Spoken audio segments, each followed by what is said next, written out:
שיר למעלות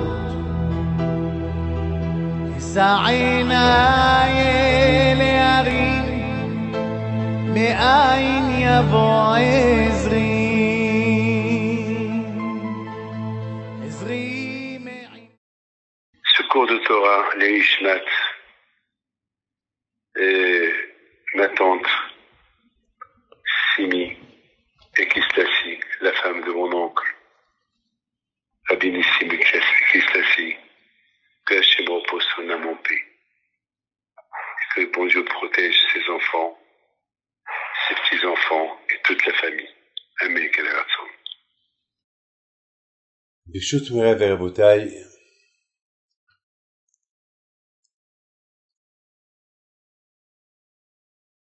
avec la permission d'Hachem,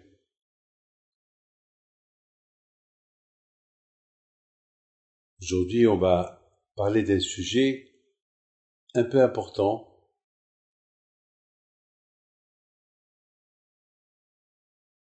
la grandeur de ceux qui respectent la Torah et les mitzvot. De la Torah et les mitzvot, il y a des petites mitzvot, des grandes mitzvot, des moyens. Mais il vient le Pirkei Avot, il nous dit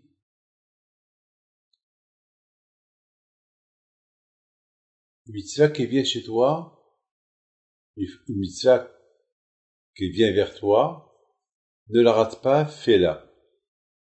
Pourquoi? Parce que il se peut que cette mitzvah-là, tu es venu dans ce monde-là que pour la faire. Qu'elle soit petite, moyenne, on ne sait pas. Et parfois aussi, il y a l'heure, le temps. Vous savez, on dit que il y a ce qu'on appelle etratson. Il y a un moment dans la vie que tout ce que tu demandes se réalise. Il y a un moment dans la vie que il y a quelque chose qui peut arriver pour que tout ira bien pour toi. Donc, si une mitzvah, elle vient entre tes mains, ne la rate pas. Il ne dit pas, lorsque je peux, je la ferai. Fais-la. De même, le Pirkei Avot dit, lorsque quelqu'un te propose d'étudier un peu avec lui, ou il y a un cours de Torah, ne dis pas la prochaine fois, fais-le maintenant. Peut-être il n'y aura pas de prochaine fois. Et qui te garantit que tu vas vivre? D'accord, tu vas vivre jusqu'à 120 ans. D'accord. Et qui te dit que tu vas capter la prochaine fois ce que tu vas capter maintenant? La Torah dans la paracha de Emor, il dit Emor, Hachem il parle à Moshe Rabbeinu, il lui dit, dis aux Kohanim, les enfants d'Aaron, et tu leur diras. Donc on a posé la question, pourquoi la Torah, elle double le langage? Tu leur dis et tu leur diras. Quelle est la raison? Et puis, les Haramim nous disent, si la Torah, elle répète 2 fois le mot dire, c'est pour que Moshe Rabbeinu, il avertit les grands pour que les grands aussi, ils vont avertir les petits. C'est-à-dire que la Torah, elle n'est pas uniquement pour les adultes. La Torah, elle est pour les adultes, et les adultes, elles doivent l'enseigner aux petits. Et nous, en tant que parents, ce qu'on doit enseigner à nos enfants, c'est de leur donner l'amour des mitzvot. Il faut rentrer dans leur tête. On sait qu'ils aiment les jeux. On sait qu'ils aiment des histoires. Alors, il faut les attirer avec des choses, des petites histoires, même avec des bonbons pour qu'ils s'assoivent, même qu'on va leur promettre des choses. Mon père Alav Shalom, lorsqu'on était jeunes, il nous donnait de l'argent pour aller étudier le Shabbat chez le rabbin. Il nous achetait comme ça. Et c'est ce que j'ai fait à mes enfants aussi. Ah ben, c'est comme ça, mes amis. Alors, il y a, dans Pekavot, il dit, il faut pas dire, lorsque j'aurai le temps, je vais étudier. Lorsque j'aurai le temps, je vais... Non. Fais-le maintenant. Le mystère qui va de tes mains, fais-la. Le Pekavot, il dit autre chose. Il faut toujours savoir calculer. Si tu fais mitzvah, le bénéfice que tu vas avoir après 120 ans. Et dommage, ce que tu vas perdre si tu ne la fais pas. D'autre côté aussi, lorsqu'il y a une abéra, une faute qui vient vers toi, il faut calculer la punition de la faute par rapport à ce que tu vas parler, dommage. En parlant pas de la médisance, tu vas gagner. Alors, dommage. Il faut toujours savoir calculer la bonne chose que il faut la faire. Si tu la fais pas, tu vas perdre. De l'autre côté aussi, il faut toujours calculer la faute que tu vas faire. Si tu la fais, ce que tu vas perdre. Il y a parfois une faute qu'on peut faire et peut nous faire perdre plein de choses. Et c'est la raison pourquoi dans la paracha de Bechokotai, la Torah, elle nous demande combien il faut s'acharner pour l'étude de la Torah. Il faut qu'il y ait le amal, il faut qu'il y ait l'effort. Parce que uniquement lorsque les choses qu'il a acquises avec effort, c'est ça qui va donner le goût à la chose. Vous savez, j'ai toujours dit, il y a une différence, quelqu'un qui gagne au loto ou quelqu'un qui travaille, il devient riche. Mais bien sûr, celui qui a travaillé pour devenir riche, il a tellement travaillé dur pour devenir riche, il va pas perdre d'argent facilement, comme quelqu'un qui l'a gagné au loto. Quelqu'un qui a gagné au loto, il est heureux, il est content, il est riche, mais il n'a pas travaillé pour cet argent, donc il peut le perdre. De la même façon qu'il a gagné, il peut le perdre. Et c'est exemple pourquoi la Torah étudie. Il faut qu'il y ait l'effort dans l'étude de la Torah. Il faut savoir une chose, que les bénis Israël, ils ont reçu la Torah en Égypte, dans le mont Sinaï, et Hachem leur a ouvert la tête, le cerveau, l'esprit, la sagesse, pour qu'ils la comprennent. Et en plus, ils mangeaient la manne. La manne, c'était à manger du ciel. Et dans la manne, il y avait là-bas un secret. C'est quoi le secret? Lorsque tu le mangeais, il te donnait des forces pour comprendre la Torah. C'est de la folie. C'est un manger spirituel. C'est pas un manger. D'ailleurs, nos sages disent que les Juifs, ils n'ont pas été aux toilettes pendant 40 ans qu'ils étaient dans le désert. Ils se sont pas lavés. Pourquoi? Parce que ils ont vécu pendant 40 ans miraculeusement. C'est extraordinaire ce que je suis en train de vous dire. Mais c'est ça le Hémet. Maintenant, mes amis, c'est la raison pourquoi la Torah, elle nous dit comme ça. Écoutez bien. Ce Shabbat-là, c'était le Shabbat Behar Bechokotai. Dans la paracha de Behar, elle nous parle de la Shemitah. La Shemitah, ça veut dire c'est une mitzvah qui s'applique rien qu'en Israël. Hachem nous a donné cette mitzvah que lorsque on rentre en Israël, alors on va travailler les terrains, les terres, nos terres, on va les cultiver, on va les semer, on va faire la moisson, on va récolter. Pendant 6 ans, on travaille les terres. Et tout ce que les terres te donnent, c'est à toi. Bien sûr, il y a le ma'asser qu'il faut donner, il faut pas oublier les pauvres, etc., etc. Kadosh Baruch Hu, il est très strict. Il te dit à Hachem, tout ce que je te donne, c'est pas que pour toi. Je te donne. Je peux donner à tout le monde. Mais si je donne à tout le monde, il y aura pas de hesed. Alors, voilà, je te donne, mais n'oublie pas les pauvres. Il faut donner aux pauvres. Et ne pas oublier les rabbanim, les rabbins, les lévis. À l'époque, c'était les léviim. Les léviim, c'était les rabbins. C'était eux qui s'occupaient du peuple juif en leur enseignant la Torah. Donc il faut s'occuper il faut leur donner. Mais la Torah te dit la 7e année, il ne faut pas travailler la terre. À l'époque, Haramim me disent, vraiment, il faut être un malach pour faire cette mitzvah. Parce que c'est une mitzvah qu'elle est très dure à faire. C'est une mitzvah dure à respecter. Vous imaginez, vous avez des terrains vous faites l'import-export avec ce que les terrains te donnent, tu fais l'exportation, tu envoies tout le monde et tu fais des échanges, tu importes la marchandise, tu fais des échanges à l'époque on faisait des échanges de manger. C'était le business, c'était le manger à l'époque.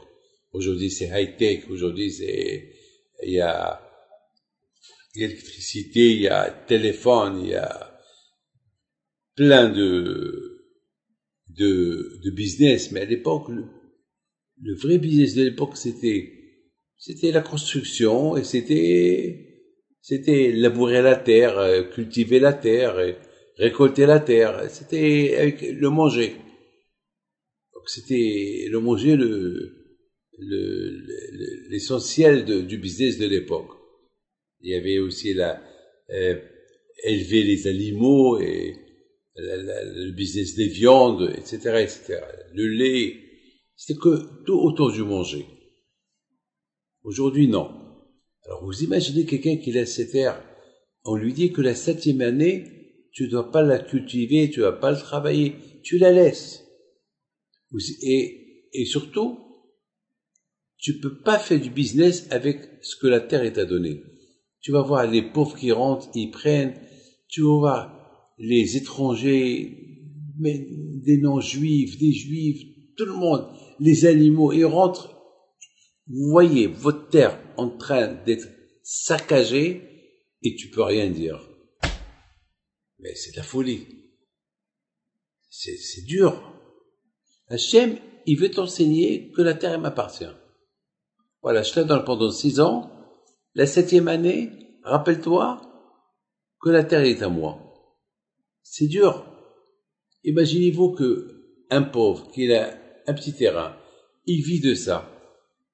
Et la 7e année, le pauvre ne peut rien faire. Il peut manger, mais il ne peut pas faire du business avec sa récolte. Sa récolte, elle est hefker, elle est abandonnée. Il faut être fort. Il faut être fort dans le caractère. Il faut être vraiment un tzaddik.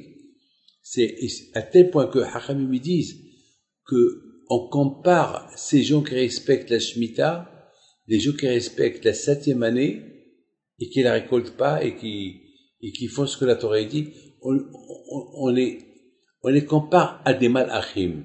On les compare à des anges. Pourquoi des anges? Parce que les anges, avant que le bon Dieu leur dise de faire quelque chose, ils sont prêts à le faire. Et là aussi, il faut être fort pour faire, il faut être fort de caractère, il faut être très fort pour faire pour abandonner tes terrains la 7e année. C'est dur. C'est dur. Mais comment on arrive à faire ça? Eh ben, il faut l'émouna, il faut le bitahon. Akash Baruch te dit, si tu la respectes, alors, la 6e année, avant que tu rentres dans la 7e, je vais te donner 3 fois plus. Vous vous rendez compte? Akash Baruch te dit, je te donne 3 fois. Ah, bien sûr, si Akash Baruch t'a donné 3 fois plus ta récolte, donc cette récolte-là, tu vas la garder, donc tu vas la manger pendant les années que tu vas pas travailler ta terre. Mais il faut avoir l'émouna de croire en Hachem. Il y a des gens qui sont limités dans leur émouna. Le Shabbat, par exemple. Le Shabbat, c'est un entraînement, le Shabbat. Celui qui respecte bien le Shabbat, eh ben, il finira par respecter la Shemitah. Parce que c'est quoi le Shabbat? C'est vrai, le Shabbat, c'est un seul jour, mais il y a beaucoup de gens qui gagnent beaucoup d'argent le Shabbat.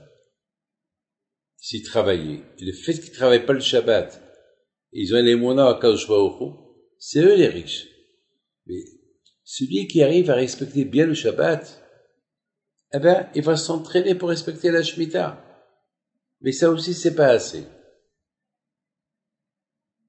Et c'est la raison pourquoi Kadosh Baruch Hu, il a fait que, après la paracha de Behar, après la paracha de Shemitah, il y a la paracha de Bechukotai. Bechukotai Telechu. Ça veut dire, il faut étudier la Torah. Ça veut dire, pour arriver à respecter ces grandes mitzvot comme Shemitah, il faut l'étude de la Torah. La Torah, elle nous donne le goût. C'est vrai, c'est dur, c'est dur. Écoutez-moi. Depuis quelque temps, on est en plein Corona. Et ce Corona, il ne croyait pas qu'il va finir vite. Peut-être, on va être obligé à vivre avec. Peut-être, ça va pas être facile qu'il disparaît d'un seul coup. C'est quelque chose qu'on ne sait pas d'où elle est venue. Et je ne sais pas si on va trouver un jour un remède. Et si on le trouve, alors ce sera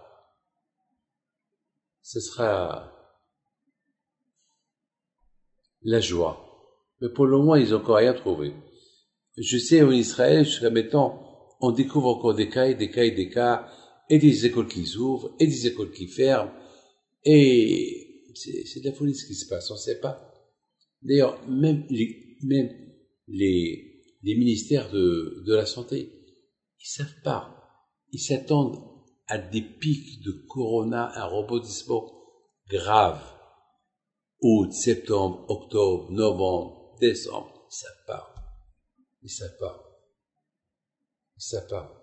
Alors d'un côté, ils te disent, va travailler, on peut sortir.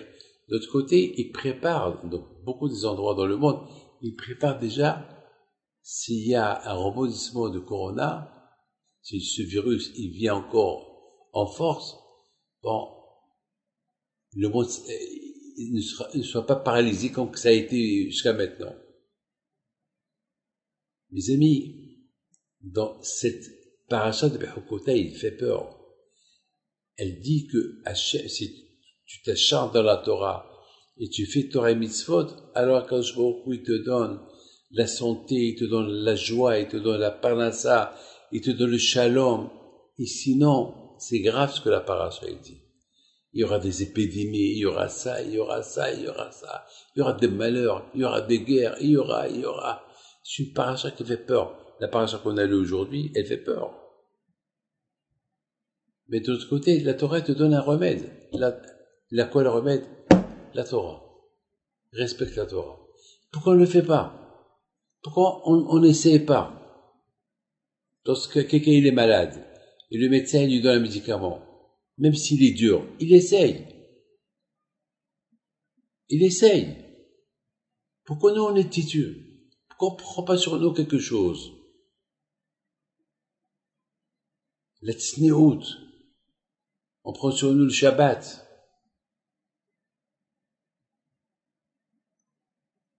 Moi, je sais une chose, que lorsque quelqu'un il est malade, le médecin il dit, bon, que Dieu préserve s'il a la grave maladie, ben, il n'a pas le choix. Je me rappelle, il y a quelques semaines, il y a le pauvre quelqu'un que je connais très bien, très bien le pauvre, et il avait le corona, ce virus, il était vraiment entre la vie et la mort, et je l'ai appelé. Il m'a parlé, j'ai parlé avec lui au téléphone.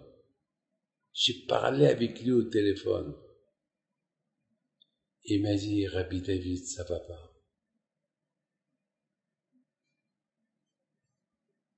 Il habite au Maroc, ce monsieur. Il habitait au Maroc.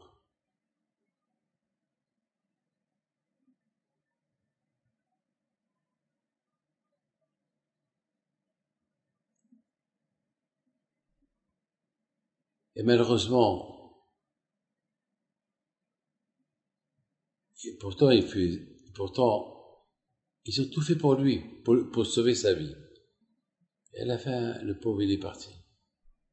Il y a pas mal de gens que je connais. Et la Torah, elle le dit. La Torah, elle dit que lorsqu'on respecte Torah et mitzvot, je vous protège de toutes ces maladies. Alors pourquoi on n'essaye pas? La Torah te dit, c'est vrai, la Torah nous a donné des mitzvot très, très durs. Mais de l'autre côté, la Torah, elle nous donne des solutions. Par exemple, tout à l'heure, je vous ai dit que la Torah, elle nous donne la mitzvah de la Shemitah. La mitzvah de la Shemitah est une mitzvah très, très dure à respecter.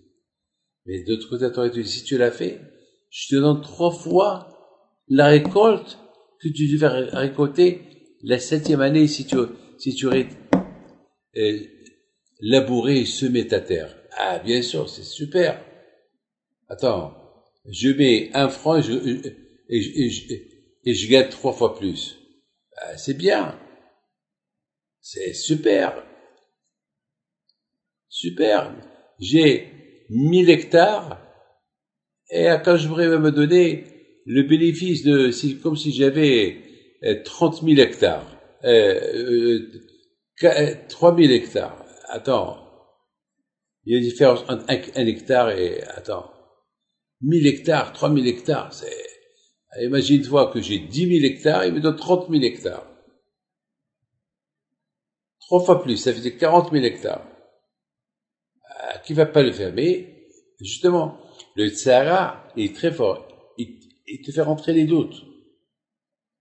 Mais la Torah, elle te dit, pour arriver à être un malach, pour faire ces grandes mitzvot, l'étude de la Torah. Il faut étudier. Il faut prendre un peu de ton temps. On prend de notre temps pour le business, pour les vacances. On prend de notre temps pour les mariages, pour les préparations. On prend de notre temps pour tout. Et pour Hachem, on va pas lui donner un peu. Un peu. Ma baya, c'est quoi le problème? Pourquoi pas? Pour Hachem, on va pas lui donner est-ce qu'il faut qu'on soit malade pour qu'on prenne sur nous des choses? Malheureusement, j'ai peur que ce corona-là, il va s'il reste là avec la peur de ce corona, et ça va nous obliger à faire teshuva par la peur, on va faire teshuva. Non. On n'a pas besoin de ça. D'un côté, tu as des grandes mitzvot à faire, et on sait que c'est très dur à faire. De l'autre côté, Hachem nous dit, faut bien les faire, et je vais te payer. Et je te paye. Alors, vous savez très bien qu'on dit que Akadosh Baruch Hu ne paye pas dans ce monde-là. Tu fais mitzvah, et Hachem ne te paye pas dans ce monde-là. Hachem préfère te payer après 120 ans. Gan Eden. Alors là, je comprends pas. Là, Hachem me dit de respecter l'année de la Shemitah. Et si je respecte l'année de la Shemitah, quand je beaucoup, il me donne 3 fois plus. Alors ça veut dire qu'il me paie dans ce monde. Ça veut dire qu'il me paie dans ce monde. Ah, j'ai pas compris. On dit que Hachem, il paye pas dans ce monde. Et là, il te dit, il te paye. Il te donne 3 fois plus. Ça veut dire que je vais devenir millionnaire si je le fais. Le contraire, on devait compter les années quand est-ce la Shemitah veut venir pour gagner plein d'argent. Alors ça veut dire d'un côté Hachem nous donne une mitzvah et nous paye à cause de cette mitzvah. Et de plus, la paracha de Bechokoda dit, et si vous étudiez la Torah, je vous donne et je vous donne, je vous donne. Mais on a dit que celui qui étudie la Torah, le bon Dieu ne le paye pas dans ce monde-là, il le paye plus tard. Alors on voit qu'il nous paye même dans ce monde-là. Alors comment on peut expliquer ça? Mes amis, il faut écouter très bien ce que je vais vous dire. Hachem, il te paye pas pour le mitzvah que tu as fait. Hachem, il te paye pour la imuna du bitachon que tu as eu en lui. Vous avez compris ce que je veux dire? Hachem, pour la mitzvah que tu as fait, que tu as respecté l'année de la Shemitah, pour cette mitzvah de l'année que tu as respectée, il te la paye pas. Il te la paye dans l'autre monde. Mais pour la imuna et le bitachon que tu as eu en lui, la foi que tu as eu en lui, que tu l'as écouté, sans doute, pour ça, Hachem te paye 3 fois plus. là aussi. Donc, un homme, il étudie la Torah. La mitzvah de l'étude, Hachem, il t'a payé pas dans ce monde-là. Il t'a payé dans l'autre monde. Parce qu'il n'y a pas de prix à l'étude de la Torah. Il n'y a pas de prix. Alors pourquoi il te paye? Il te donne la santé, la joie, la parnassa et tout? Pour l'effort de l'étude. Cet effort-là que tu as à faire, et malgré tout, tu vas et tu étudies la Torah, pour ça Hachem te paye. Pour l'effort que tu fais. Pas pour la mitzvah elle-même. Mes amis, et c'est la raison pour la base de tout cela, c'est tout dépend comment le père il transmet à ses enfants la Torah. Si le père il aime la Torah, il aime les mitzvot, je parle le père et la mère, ils adorent, ils vont. Alors ils vont transmettre l'amour de la mitzvah, l'amour de la Torah aux enfants. Parce que les parents déjà, eux, ils kiffent ce qu'ils font. Alors, ils transmettent l'amour. Vous savez, lorsqu'on mange quelque chose, on dit « c'est bon ». Alors tout le monde trouve le manger qui est bon. Mais si quelqu'un dit « ah », quelqu'un il montre qu'il est dégoûté du manger, alors tout le monde il va commencer à réfléchir 2 fois. Il va avoir le doute de manger ou ne pas manger.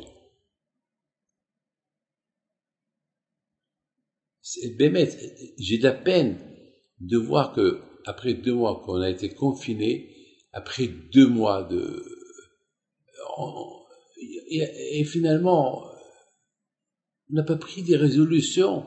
On a vu des gens mourir, on a vu des gens malades, on a vu on s'est vu confinés à la maison, on s'est vu privés de voir nos enfants et notre famille, privés des voyages, de business et tout. Et on reste les mêmes. Mais attends, il y a quelque chose qui ne va pas dans la tête. Alors qu'on sait que il y a un remède. La religion, le Shabbat, la tzniut, la kashrut. Est-ce que on a vu la mort passer à côté de nous. Et en plus, malheureusement, c'est pas fini ce corona. C'est pas fini. Puisqu'on parle encore des rebondissements. Il y a un journaliste israélien qui a dit, peut-être on va s'adapter à vivre avec Corona parce que Corona ne va jamais partir. Je sais pas. Il y a Hachem. Il y a Kadosh Baruch Hu. De toute façon, mes amis, le danger, on vit toujours dans le danger. La vie, il y a toujours un danger. Tu prends la voiture, il y a un danger. Tu prends un avion, il y a un danger. Tu prends un bateau, il y a un danger. Tu prends la bicyclette, il y a un danger. Tu manges, tu as un danger. Pourquoi il n'y a pas eu des gens qui sont morts asphyxiés avec quelque chose qu'ils ont mangé, des œufs ou je sais pas, ou une viande pas bien, je sais pas quoi. On vit dans un monde risqué. C'est un monde à risque.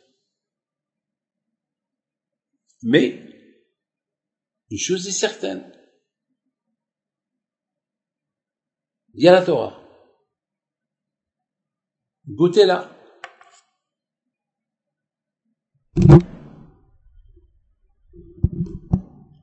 C'est la raison pourquoi le Pirkei Avot il dit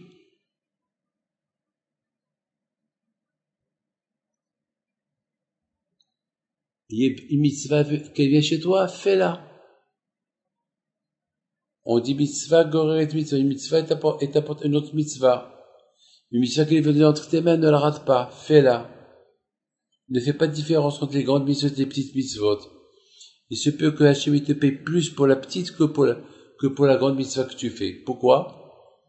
Parce que le fait qu'elle est petite, on risque de la négliger. Et parce qu'on l'a pas négligée, Akadosh Baruch Hu va te donner une récompense un peu plus. Parce que on essaie de pas négliger les mitzvot importantes, et ceux qui sont moins importantes, on les néglige. On les fait comme ça. Et tout ça, mes amis, c'est des préparations pour Matan Torah. Si Dieu veut, dans 10 jours, si Dieu veut, on va recevoir la Torah. Donc, on se prépare. on déguste un peu c'est quoi la Torah. Les petites mitzvot, les grandes mitzvot, quoi rater, quoi ne pas rater, il faut rien rater.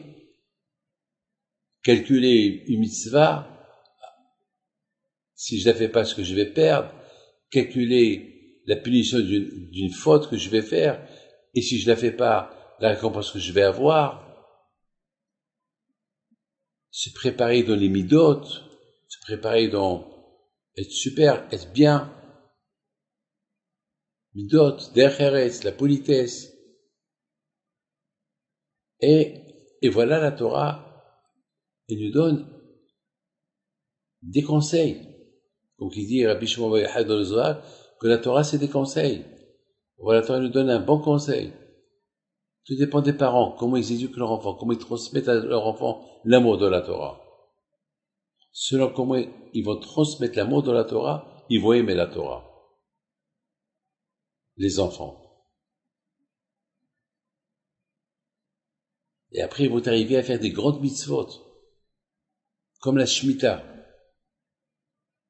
Mais pour arriver à faire ces grandes mitzvot, comme la Shemitah, comme le Shabbat et tout, il faut la Torah.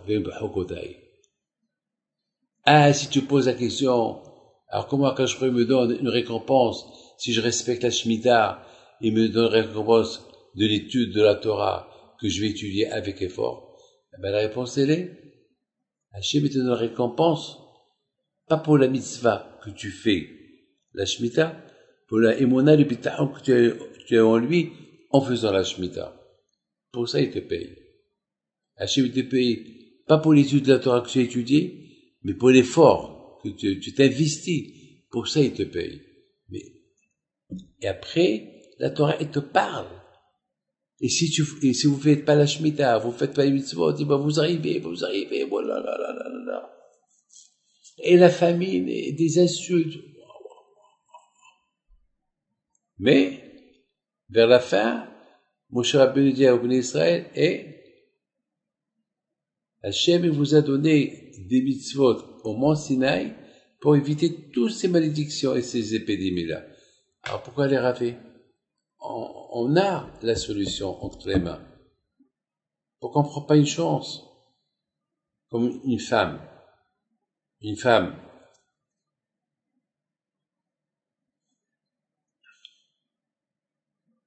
Elle m'appelle,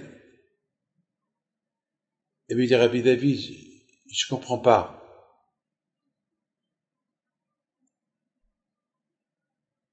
Pendant le confinement, mon mari me trompait. Je dis quoi? Comment? Mais il était avec toi à la maison. Oui, il était avec moi à la maison.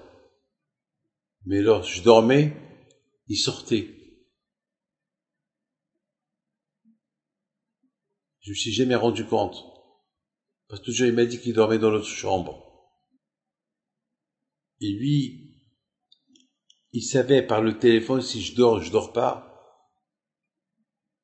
Et il a toujours préparé des réponses que si jamais je me réveille et que je ne trouve pas, que je disant il est parti à la pharmacie parce qu'il avait mal à la tête et j'ai rien compris.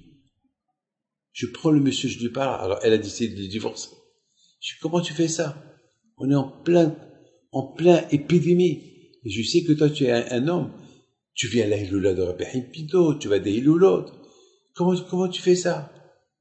Comment, mais t'es fou? T'as pas peur? On est en plein corona.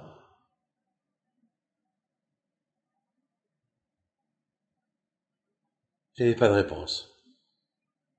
Pas de réponse. Tout ce qu'il pouvait me dire, je suis désolé, je m'excuse. La réponse, c'est parce que il y a que la Torah. Regardez-moi, je suis barbu, hein.